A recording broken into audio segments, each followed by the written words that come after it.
Part two of the rant, where I've been joined by these two excellent gentlemen. Now, John, I noticed that your site is promoting itself as a library of sorts.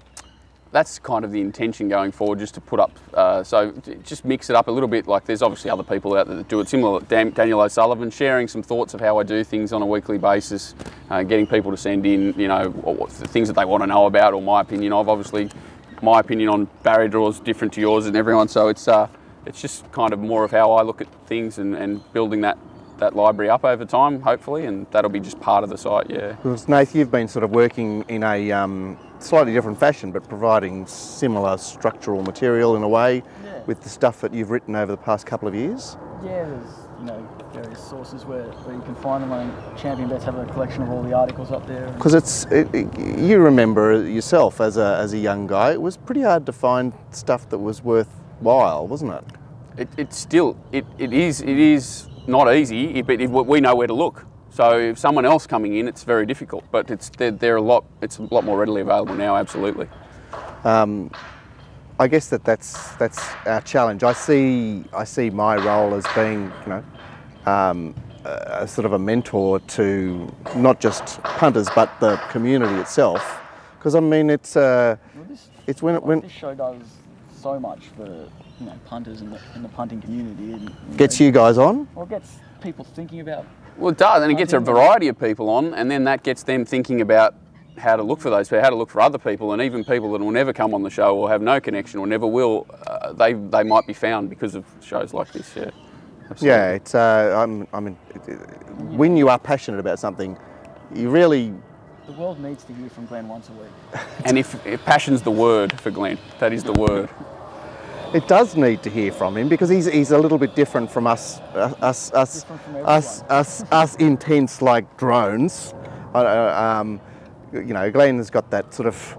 He's got a different perspective on. You're not always going to agree with him, but every now and then you go, wow, that's actually, yeah. And even when you don't agree with him, you can see where he's coming from. You can see that he believes it, and he's enjoyable. If you're not learning, you're enjoying. Some of the stuff I don't think he actually believes.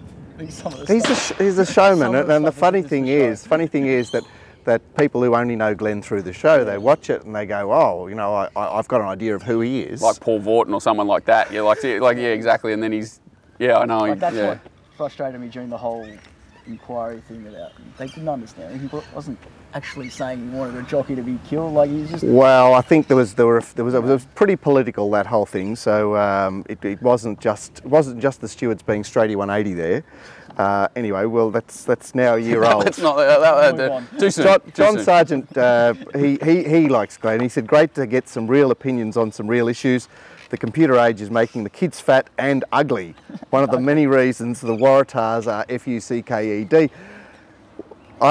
Is that pertinent? That's not John Sargent in the photo, so that's not the John Sargent, is it? No, it's not the John Sargent. Because I've been. No one wants to play rugby union. Well, have you got an opinion on rugby union? Rugby. Yeah, I grew up with rugby. I love rugby, but it's dying. Professionalism killed it. Like, it's a good game in the park when you're watching amateurs play, but when there's 15 professionals on the field that can all tackle. It's a good game when it's fighting rugby league as its only other outlet. Now you've got all these other sports growing. It's just getting a bit fine, and there's no room for it. There's no room for it, is there? It's a private school networked sport. Yes. Yeah. So the level's just not like you're seeing. There's not players like, I'm not saying Israel, like someone like that who might be going up and down. Is sitting in the team a lot longer than he would have 10 years ago. Yeah, okay, so thanks for that, John. In terms of the way that we raise our kids, of course, Glenn's kids, the youngest is about 28, so he did out of touch a little. Yeah. He grew up in the era of the stay-at-home mum and the and pre-technology era as well. Yeah, it's kind of a balance thing, isn't it? Like you've seen a son the other day saying the photo with his sitting on, his iPad's glued to him probably for hours a day. What's he watching on it? That YouTube Kids constantly, and it's amazing what he's learnt that we don't. Like he's very stimulated by it, I imagine. It's incredible the things that he's picked up off there and learnt, and it's pretty good actually, the YouTube, because there's not too much. Like every now and then you'll get a couple of people attacking each other, like a couple of action figures or something. There's nothing too violent or crazy on there, but we still try and mix it up by getting him outside, doing, going fun parks and that. We're lucky to live near a couple of those sort of things and get him there a couple of times a week and get him out as much as possible. I see you're a theme park monster. We are, because it's like $100 a year. You can go there as many times you like. You can wiggle him up. You can go there and animals. You've got everything. It's the greatest thing, all within 10 minutes. It's just all right. So you find that a particularly attractive part of living where you live? Absolutely, and I can see where this goes wrong. I've got a nephew who's similar to sort of Glenn's age. I think he's about 25, and he's just like 14 hours a day on the computer in his room. Wouldn't know how to deal with someone. He's got hundreds of friends, but he's never met any of them. Yeah. And that's kind of the other side of it. So I would never want my son heading down that path. I understand where. But maybe his hundreds of friends, he wouldn't have any friends. Like these are better than no real friends. And he loves it, So who's to say it's wrong? But it's just. Well, Glenn says it's wrong.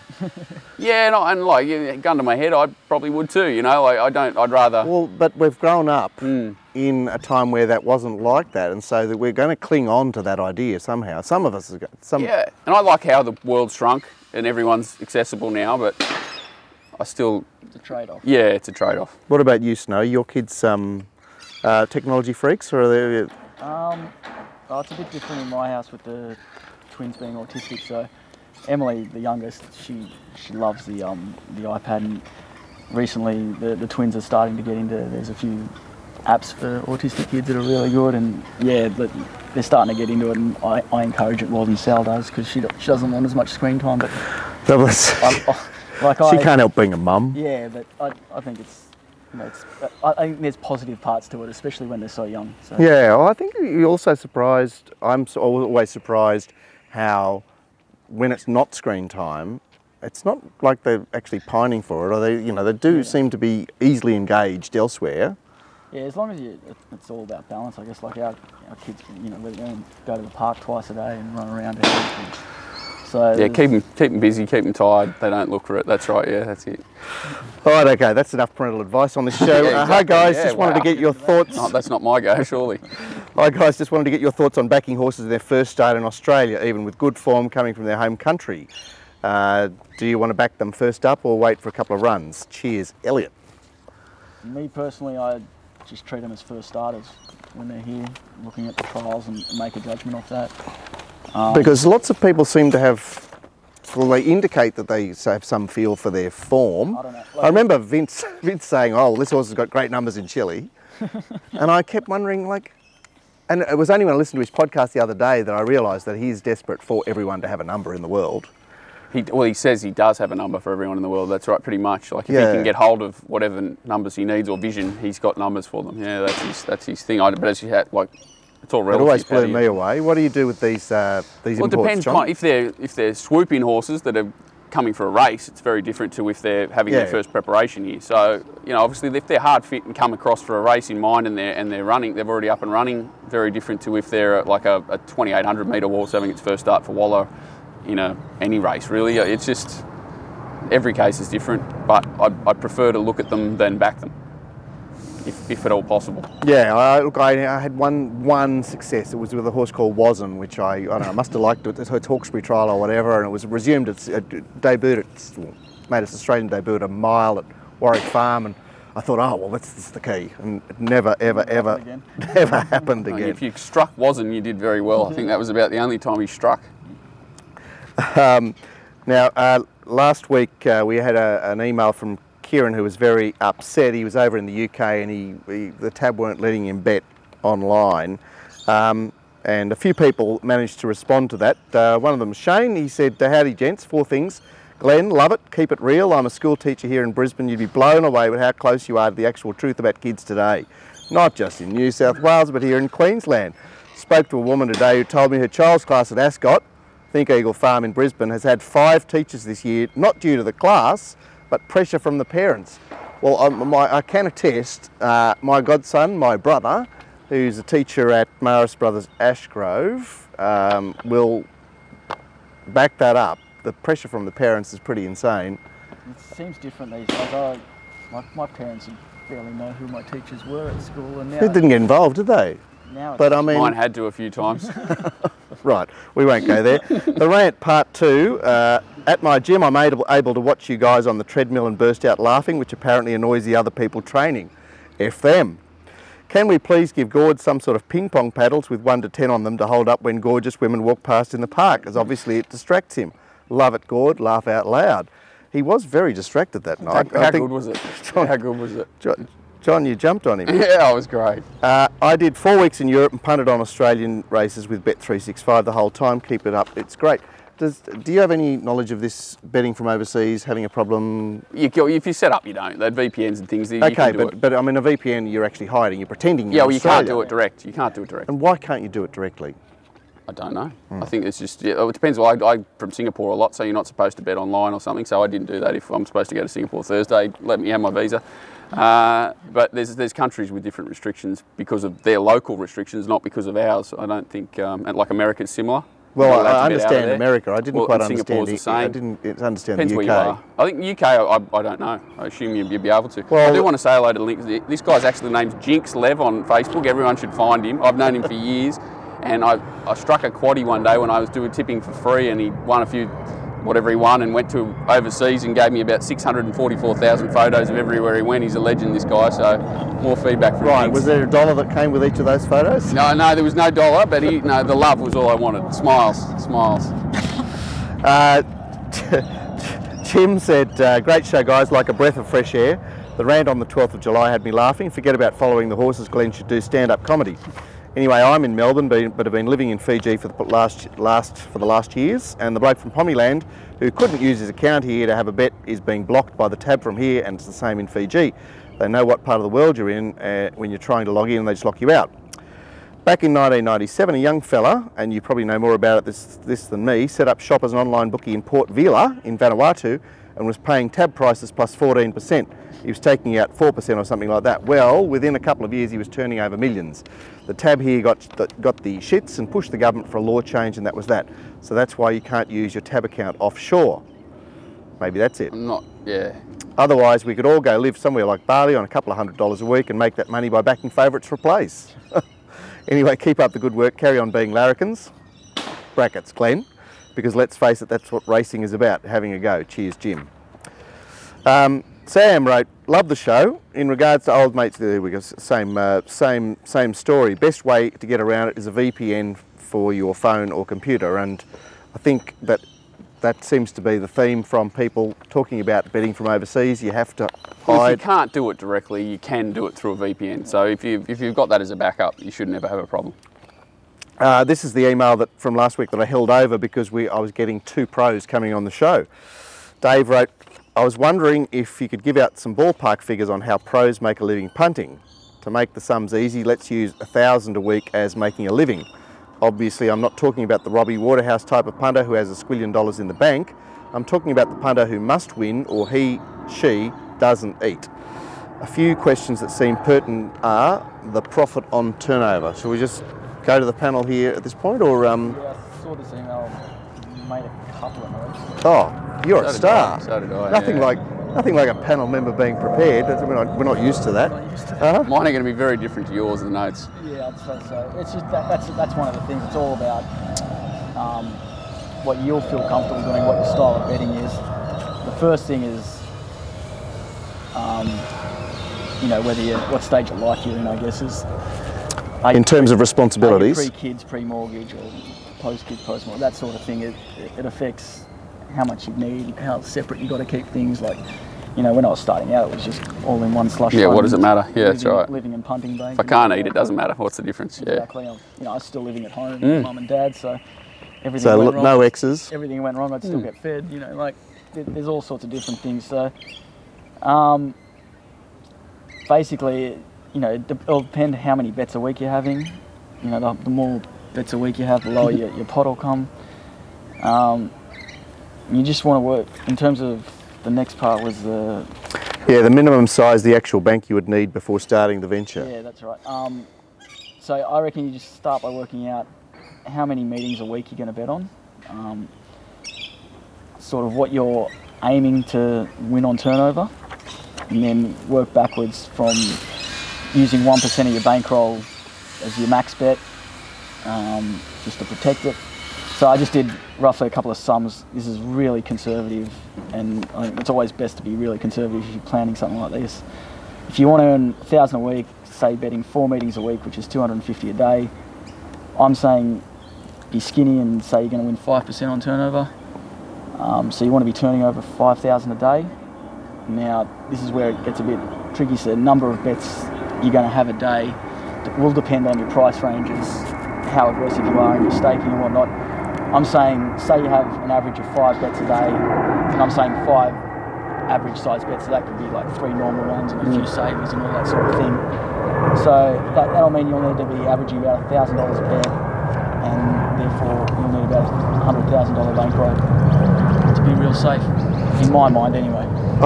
Look, the bankroll is really important, and obviously we're all so desperate that we tend to just go, well, fuck it, I'll just go with what I've got. And that's how most of us start. And how is anyone, like most of these, most 99% of people who are saying they want to start, they're not going to have the 100, so.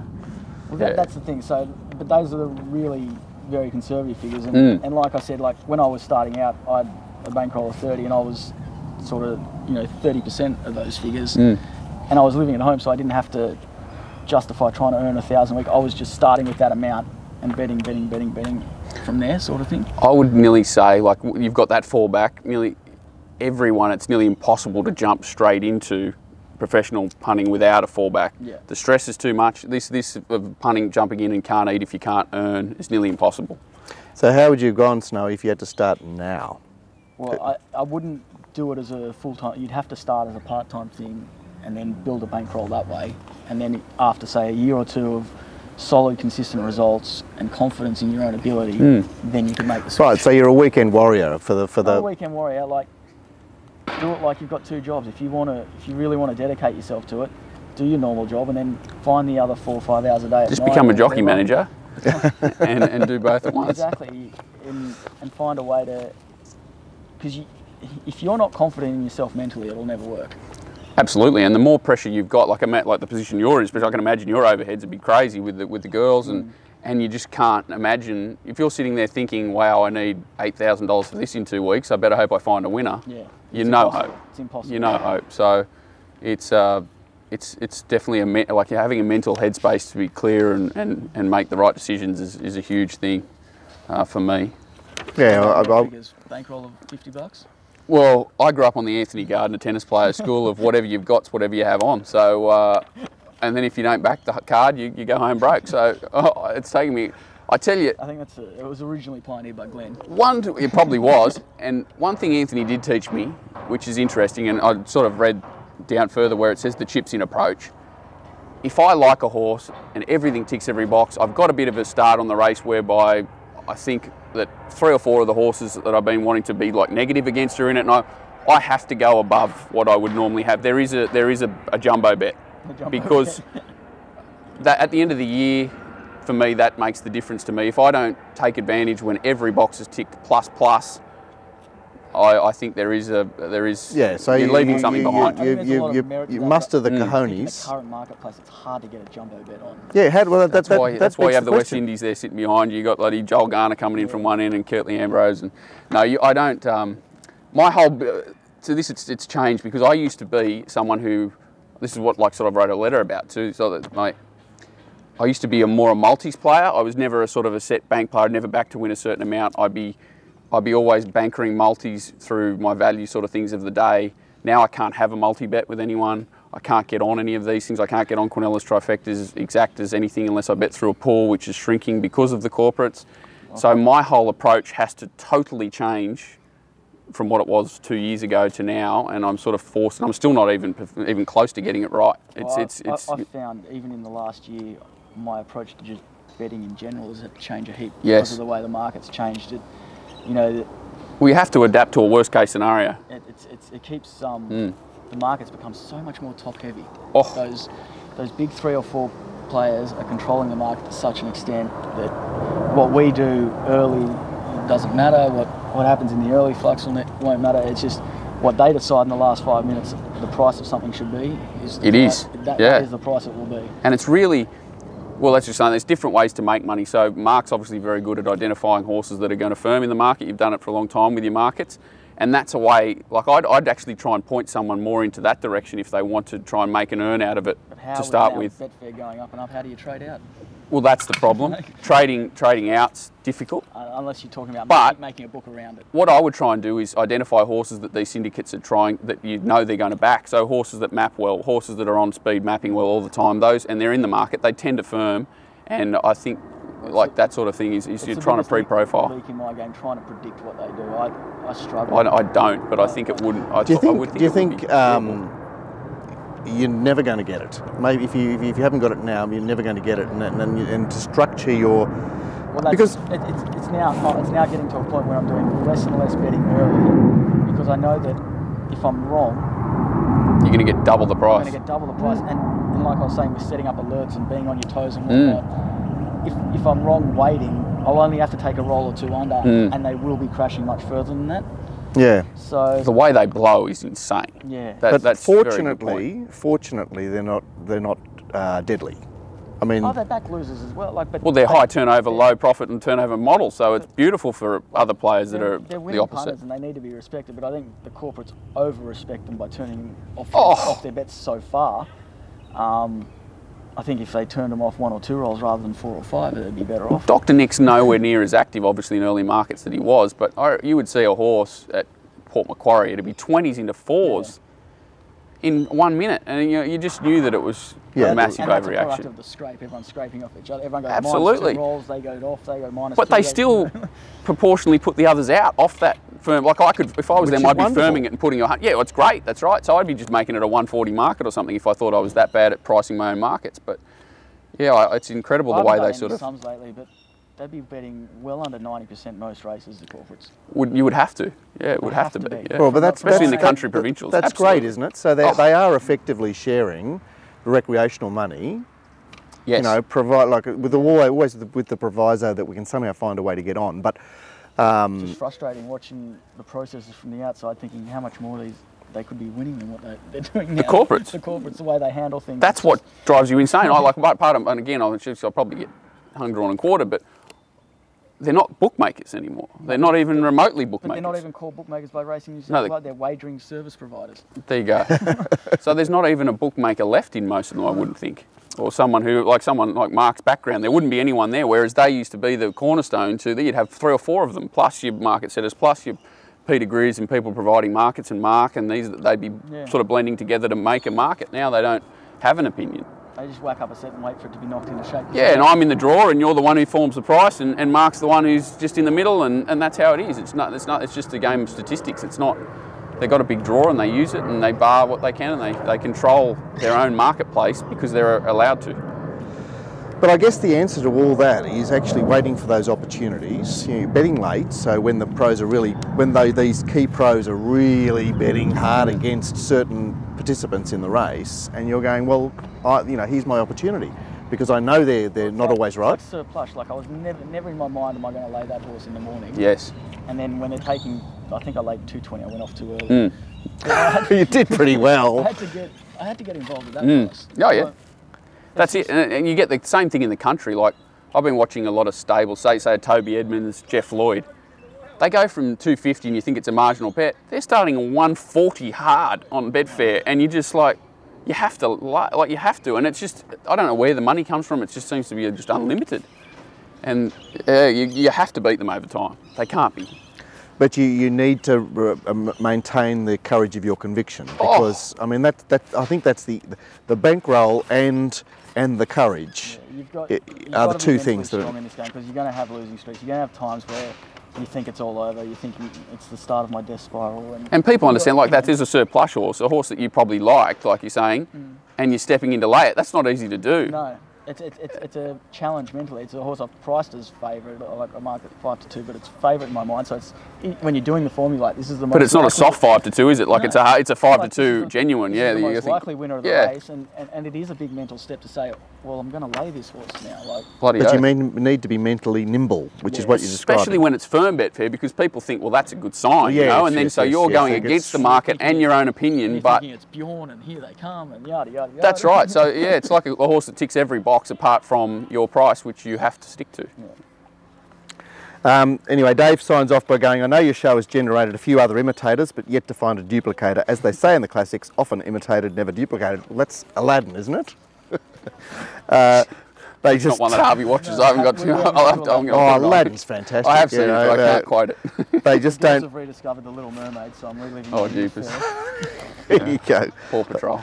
Thanks, Dave. Great punting. Now we spoke about the fact that the highways are getting restricted, or getting Canberra trainers are getting barred from the highways, so probably don't need to worry about that. Michael on Facebook shared a video, and it was about a poker pro that came from nowhere and you know is now this huge poker pro.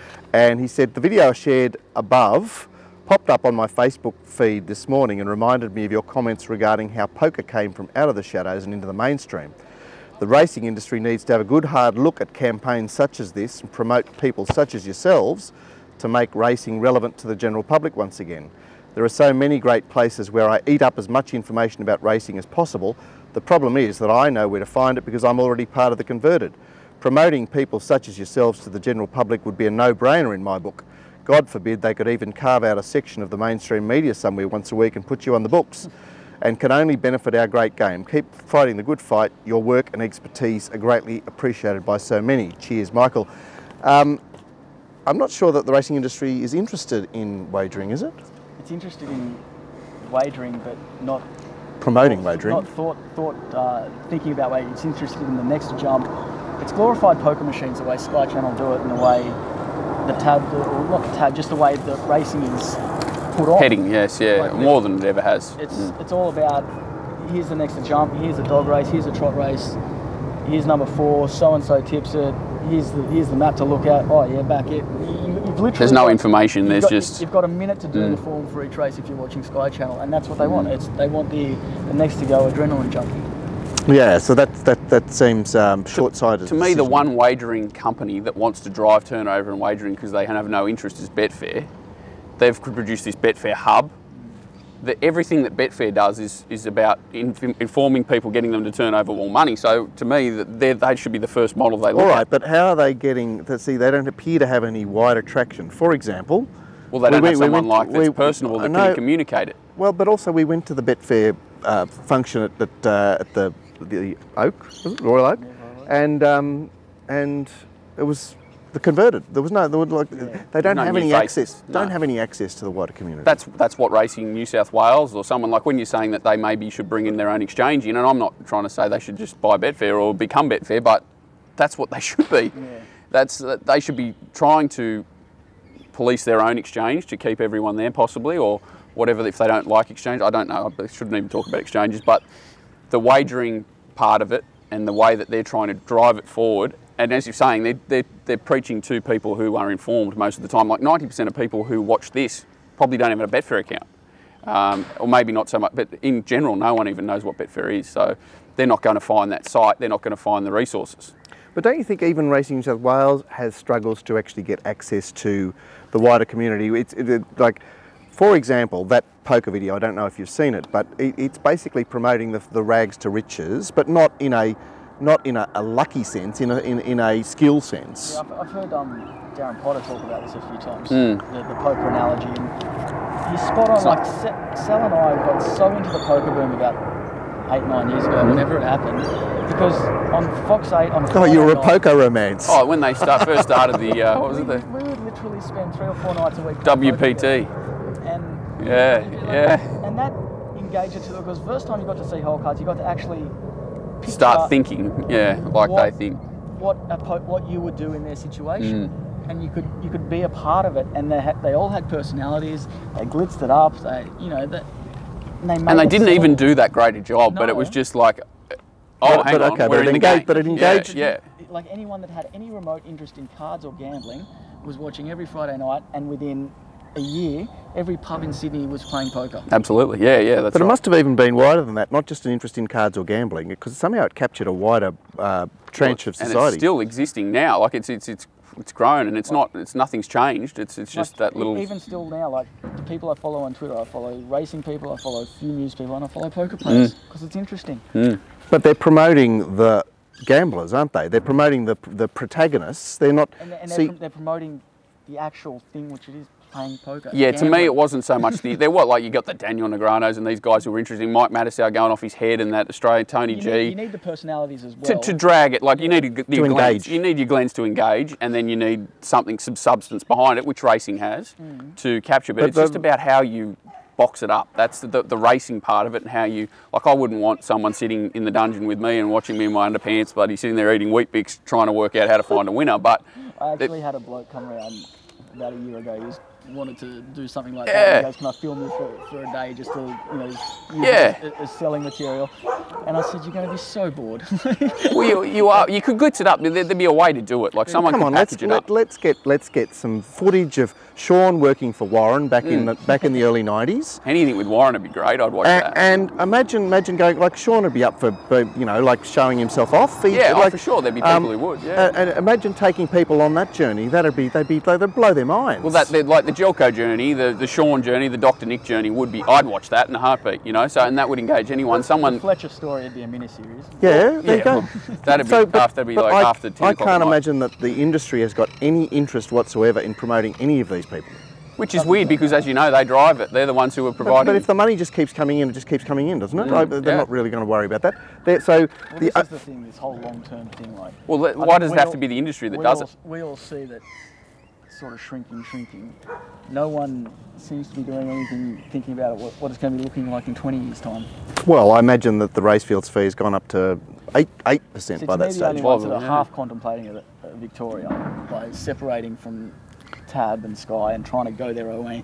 They're trying to sort of think what's it going to look like in 20 years' time. And you've got Brent Zarafa and these guys doing trying to put in form. actual articles and actual form and trying to present, you know, insights into how jockeys live and those things which are interesting. They don't cover the punters because... Like, I think New South Wales will be better off in the next 5 to 10 years, but I think Vic are better placed years 20 to 30. If that makes sense. I don't know if you saw an article that I posted the other week. It was by a girl that works in a stud, and she was doing an MBA, and she went off to do her MBA, and when people asked her what she did, they started to get aggressive about her working in an outdated, anachronistic industry.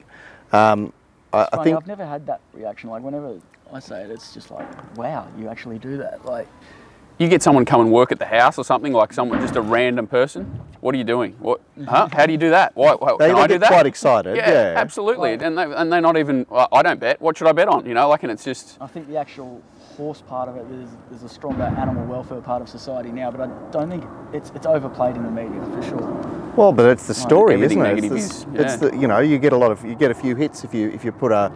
Well, that's the thing, and that's why this girl would have. It's like clickbait.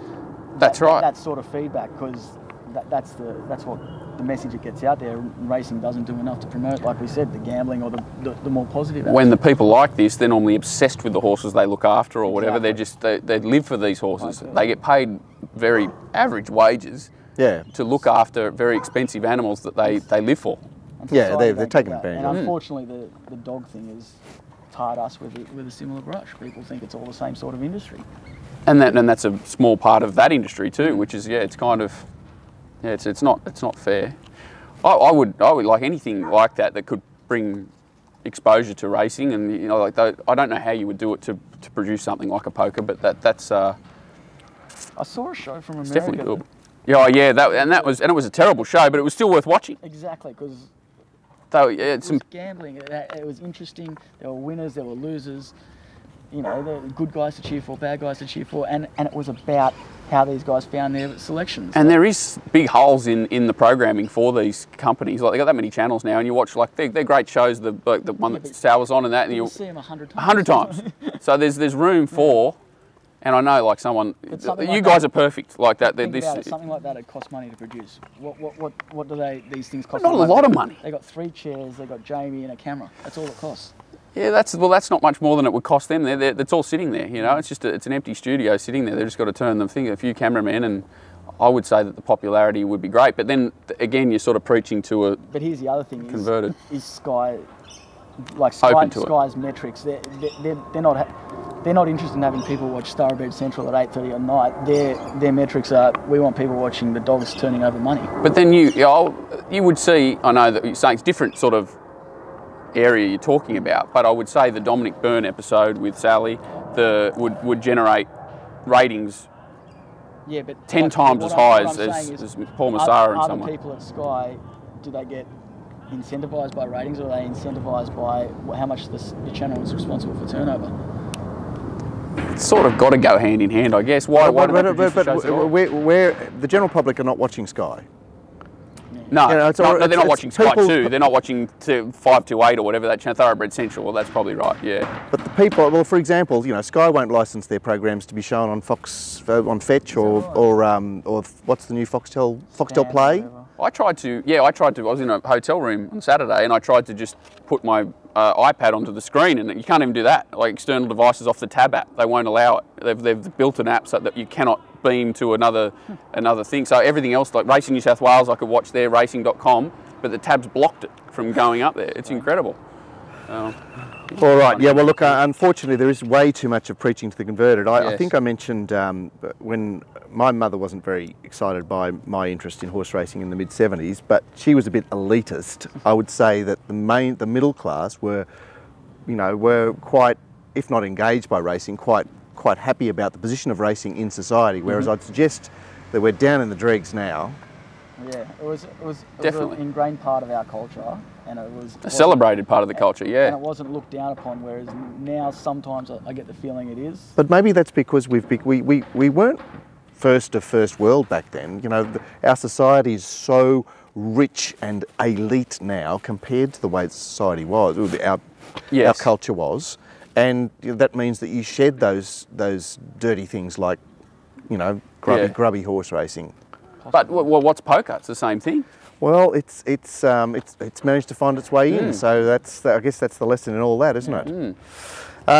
Now, John, I noticed you mentioned on Twitter yesterday that that you were a bit worried about the surface at Newcastle, and last week they made an announcement that the inside section of the track was a problem, and so they had to move the rail back out to the 8-metre position, and even then, I mean, the kickback was amazing. It's been going on, like just watching the kickback for probably 6 to 8 weeks or something. It's gradually worse, and and then I think they had an issue with Beaumont. They tried to switch some meetings, and then they had to switch them back, and now they're putting radical rail positions in, like you're saying. When the stewards are coming in early to move rails that wide, there's obviously an issue. But they put 20 or 30 mils, they put an inch of water on that track before they had some rain I don't during the think week. that matters. I think it's a similar, like I'm not comparing it to an Eagle Farm, but obviously it is a similar sort of surface, and I think it's when the roots are starting to fail is the issue. It's not the amount of water on it, it's sort of, the surface is okay, it's just that there's no roots under there, and that's what's being kicked up. I think they've got to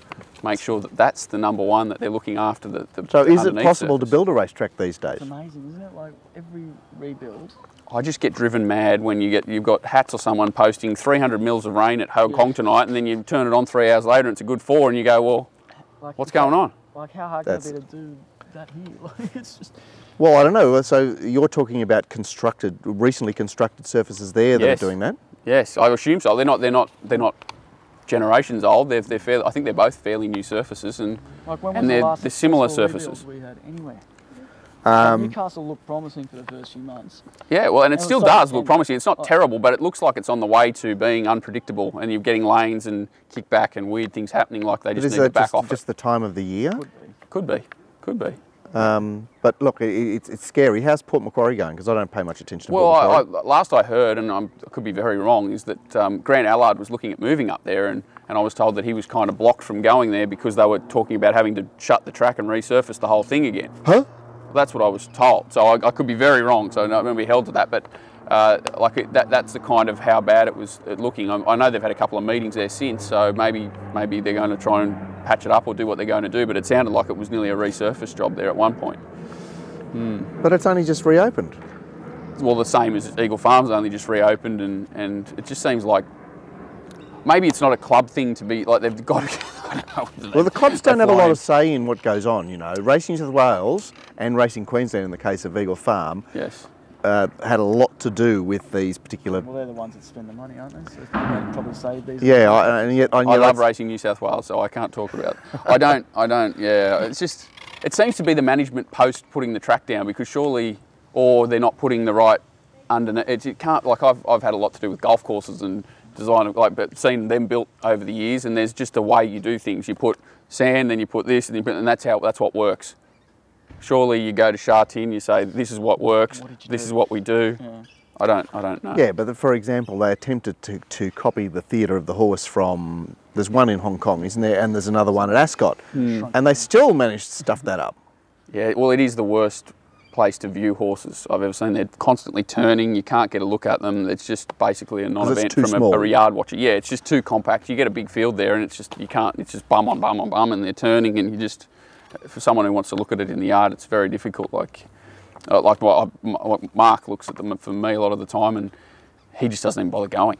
Unless it's a midweek meeting where he can spread out and small fields, he'll go. But if it's big fields, he just won't bother. It's a waste of time. I notice he's on the other side of the theatre of the horse as well. And he gets down that back corner, which is the longest straight where you can see them come past you. If you get sort of in the top, you've got nothing you can see. You can't see him out the back. He finds his spot. But it was also suggested to me by a good man. Well, I didn't realise he was a good man, but he impressed me when I met him. Matt Rudolph, who I believe has taken a position in Queensland. Is that right? Yeah, I think I read recently. Yeah. Anyway, but he made mention of the fact that you need to be looking at the mounting yard from that side at Randwick, that western side, because of the sun on the coat. Could be, yeah. The shadows are terrible. So yeah, anywhere that you can see a horse out of shadow from more than possible, yeah, I'll leave it to Mark. Very good. Glenn Harvey, who's a noted tweeter, he had a couple of things to say about Saturday, just to finish off. He said, "What's he like in the yard, Jizzy?" As in Lizzie Jelfs. And apparently Lizzie said, "Well drawn and form is good. Hashtag my Sky Style, MYM Sky Style. Hashtag FFS." Well, everyone on Twitter knows FFS. The king. And then he got excited again later. Well, actually it was race one. He said another early crow call from the Dill with calculated hashtag deportation. There's nothing worse in life than the early crow. There's nothing. Oh, you can't blame him. He did look like he was going to go straight past him. I must say that I've had issues with Mitch Manners at times, but I quite enjoyed his recent stint calling. I like him as a caller. I think he goes good. And you know, Hong Kong Darren came back on Saturday, and I bristled a touch. I have him on mute most of the time. They do my head in. Yeah, okay. Well, I think our biggest problem has been the fact that the best race caller we've ever heard is in the betting ring, not calling. I like him in the betting ring because you can call upon him if you need him. How did this one parade every now and then? You know he's going to be there. He's an ornament to the game, isn't he? And for a guy, how he's not in a position of influence over the industry is ridiculous. He'd be a perfect candidate. Like, we need a punters representative on every board. He would be the ideal. And not only that, passionate about it, and he must be nearly 60, and he's in such good nick. Oh yeah, such a good nick. I'm most envious of you. And he's he could do the yard, the tipping, the calling of the race. Setting up the monitors everywhere to make sure everyone can see he could do the lot all himself. He's a freak. He could have saved a lot of money. You just need to hire one bloke. That's right. Like I would just obviously I'm in love with my mate Mark, but he's the best other mounting yard judges. Like Glenn's great. All these guys are good at what they do, but he's incredible because he's just there all the time, and you know that he's so meticulous the way he does everything, the way he looks at everything. He's just.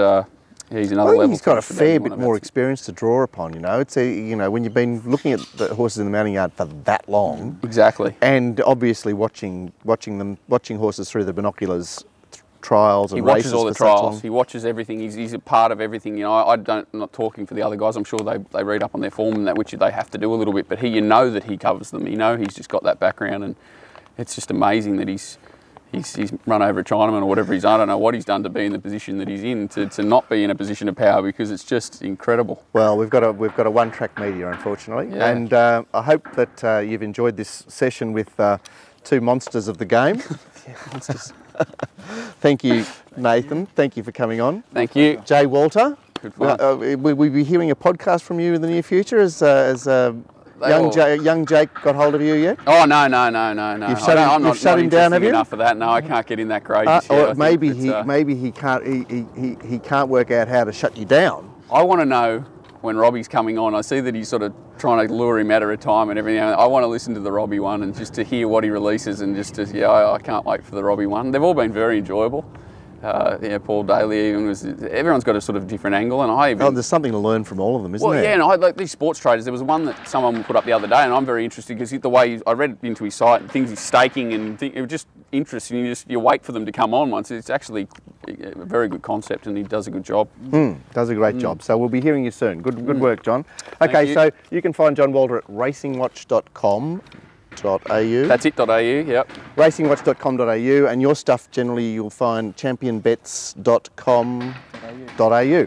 So this is racingrant.com. You can put the AU on if you want. Racingwatch.com.au and championbets.com.au. Thank you, gentlemen, for giving me your morning, giving your adoring fans your morning.